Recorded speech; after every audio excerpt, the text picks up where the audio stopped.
Now, I know that this was not in the menu for today's episode, but I think it will be really interesting to also give you some insights on how the whole sponsorship thing is going, how much money I'm able to make, and what's my strategy here.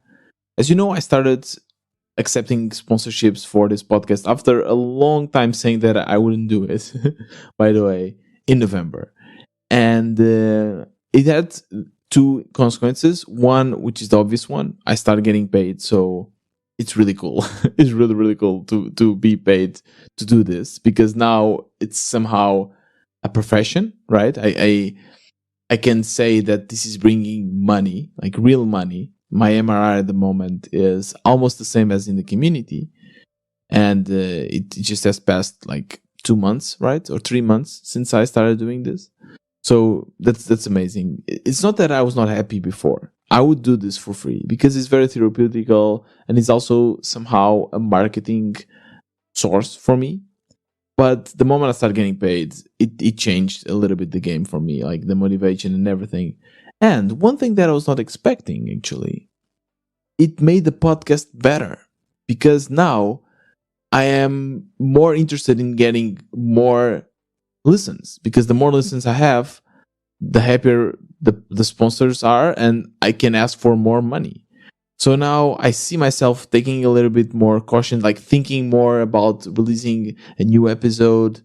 And don't get me wrong, I would always try to do great content for you, but now, I don't know, it kind of pushes me to be even better. I was not expecting this, but it is. And actually, the numbers are going up. Maybe now people take this podcast as well more seriously because there are sponsors, as people paying to be here, to be featured here.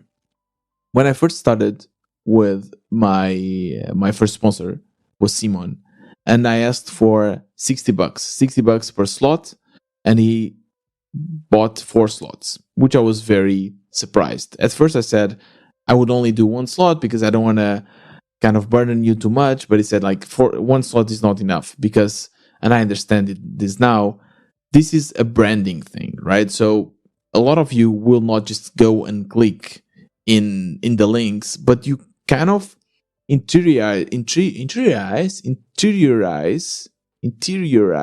yes, in your mind this brand.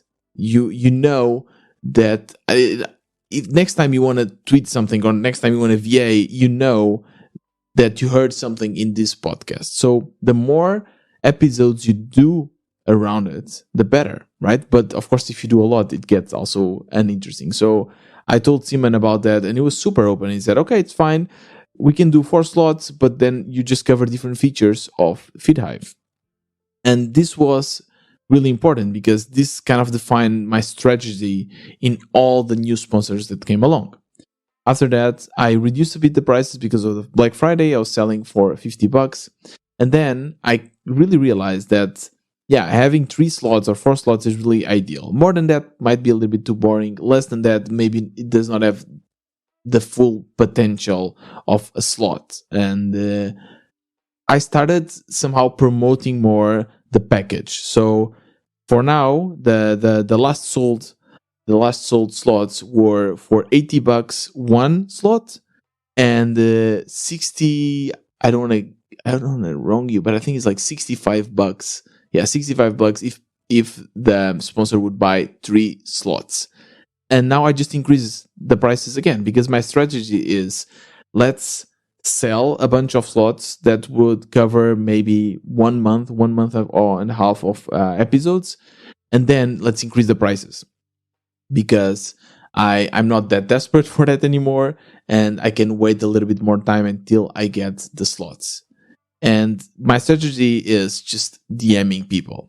I kind of realized that I'm getting better at sales than before. And it's not rocket science, really. You just have to send a lot of messages and try to sell your product.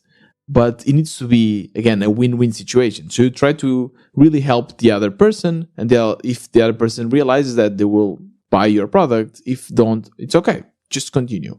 It's completely fine. It's a numbers game. In the end, it's a numbers game. You can have a better conversion rate or a lower conversion rate, but it's a numbers game. It's the same as like applying for a job. You just try to sell send as many resumes as you can, and eventually you'll get a lot of opportunities. It's the same here. So that's basically what I've been doing with this podcast.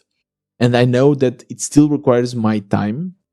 So it's not the, indie dream where I'm sleeping and making money, but still, if I'm able to increase the prices, then I'm basically increasing how much 1 hour of my time is worth. And that's also really, really good. Plus, I love doing this. So that's definitely a huge, huge plus.